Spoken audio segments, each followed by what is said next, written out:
I'm ready to go. It feels really weird. It's kind of a lonely sensation leaving by yourself from a place where you have a lot of friends, but you're not making a big deal out of your departure. Just leaving seems really strange. There's no necessity for me to be leaving at all, but here I am deciding to go. This is the last sort of safety stop of my trip.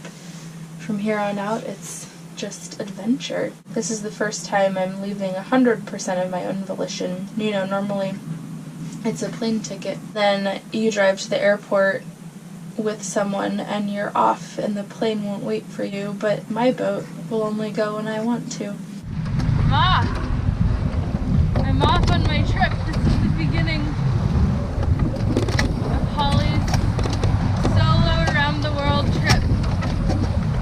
Step 1, Oriental. So I just dropped the hook. First night out from Oriental. I'm staying in Adams Creek, which is only about 2 hours away from the dock, but I just needed to leave. And I'm not in a hurry. I don't think I'm going to get the weather to go offshore until Thursday. Today's Monday. So I figured I might as well just take my time, really low stress, kind of hang out and do small hops. It's really beautiful here, and I feel like I finally started, so it's really cold. Feels really good to be back out here. You know, as soon as I left the dock, I immediately got this feeling that I get every time I leave somewhere. It's this big, beautiful feeling of freedom and excitement and the tantalizing touch of adventure.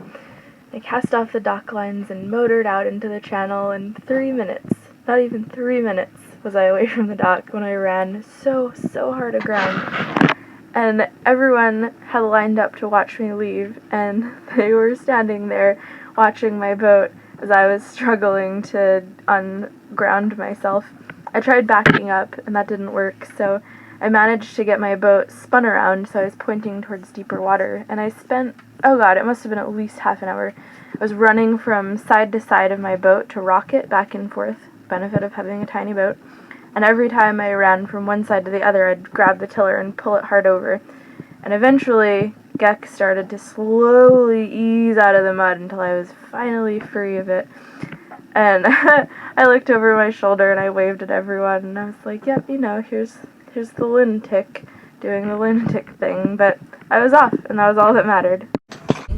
You know, I've been backpacking for years, and every time you leave, you pack your things, and you go, and you stay in a hostel or a tent, and your home is always changing. But it's the craziest thing that I'm taking it with me. It feels so extravagant. It's really cool. It's already going 20 in Anchorage.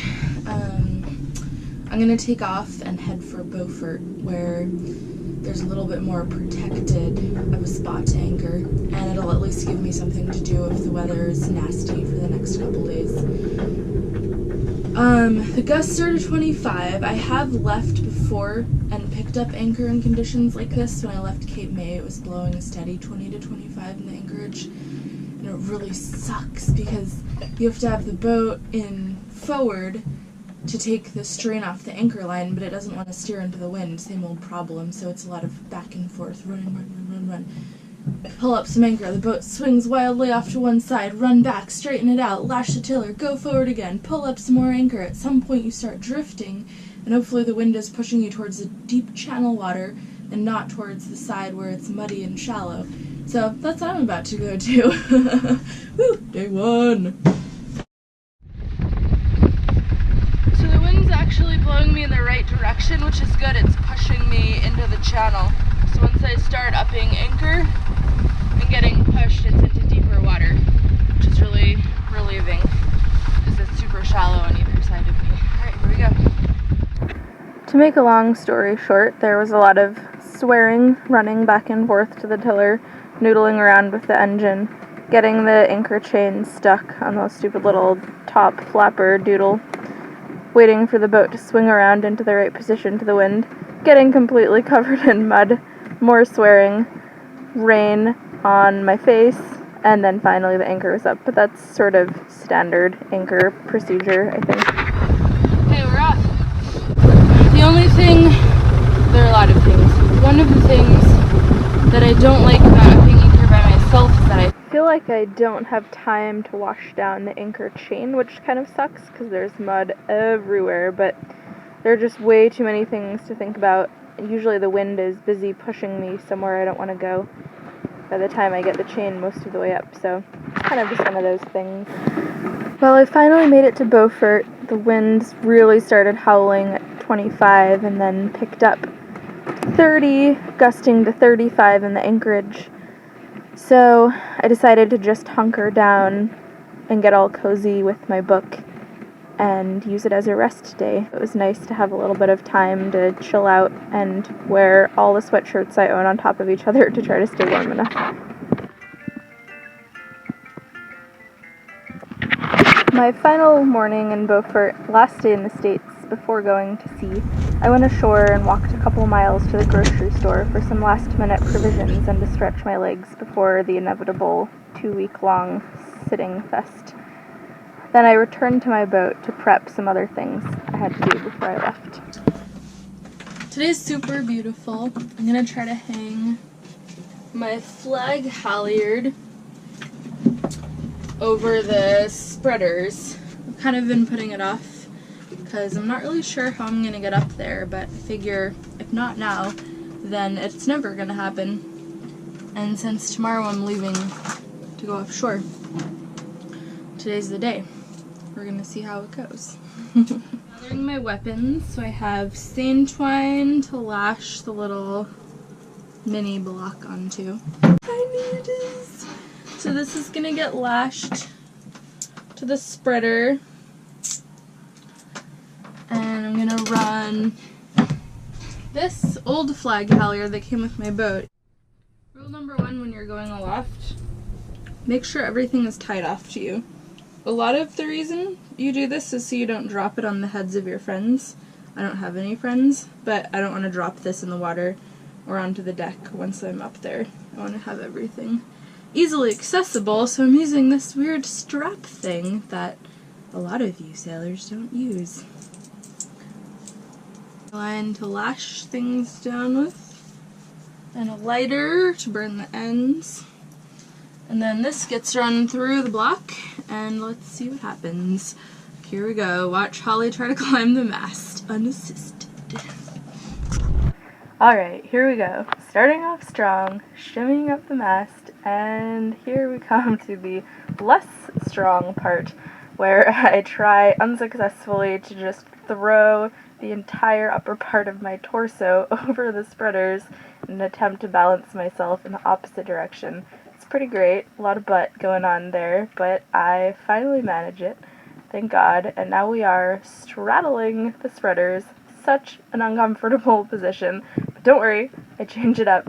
Now all I have to do is just lash that tiny adorable little block onto the spreaders and run the flag halyard through it, easy peasy, no big deal. Once that's done, I start to climb back down the mast, possibly more gracefully this time than I did on the way up, but also I did have gravity on my side, so I'm not going to toot my own horn too much, okay? Today's the big day. I'm getting ready to leave. I'm going to put my dinghy on the foredeck. It's not blowing nothing right now, so I'm going to get my big jib, set that up, to go, take off the mainsail cover, and then go. I don't know. It's weird. I feel like, how do you know when you're ready to leave? I know that I have everything I need, I think. I haven't really thought about it that much. I'm thinking I'm gonna go, and I'm sure there's stuff I've forgotten to do, and I'll hate myself, but then I'll know for next time. Well, I just lost cell service, so now it's me and Gecko and a bunch of fruit and vegetables, and that's it for the next 2 weeks. I keep having to tell myself You're going to see. You're going to see. You're going to see. I'm going to see. It's unbelievable. I don't think I'm gonna believe it until tomorrow morning when I wake up and I'm still at sea. I am going to love my life. I love my life. Everything is going to be amazing for the foreseeable future. I'm finally where I want to be. I'm exactly where I want to be right now. Doing what I want to be doing. There's nothing else in the world that I would rather be doing than this. And that is not a feeling I've had in a really long time. Goodbye, America! So it's an absolutely gorgeous first night out. Watching the dolphins play in my bow wake as the sun was setting on the water, I finally turned off my engine and had that blissful silence. Fishing vessel Little Bit. Fishing vessel Little Bit. This is Coast Guard Sector, North Carolina, channel 167. Did you just hear that? The Coast Guard just hailed a fishing vessel called Little Bitch. That's amazing. Yeah, the wind's supposed to pick up tonight up here. Fishing vessel Little Bit. Fishing vessel Little Bit. This is Coast Guard Sector, North Carolina, channel 167.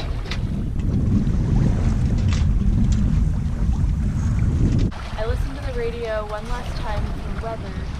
The 20 to 25 knots tomorrow has turned to 25 to 30 knots on the nose, and now they're saying that there's going to be squalls and rain and isolated thunderstorms, and I'm just trying not to let the dread of that mar my night tonight because everything is just so beautiful and amazing.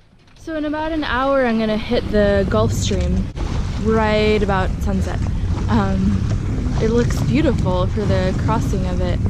I have a very small breeze from south, so that should be perfect.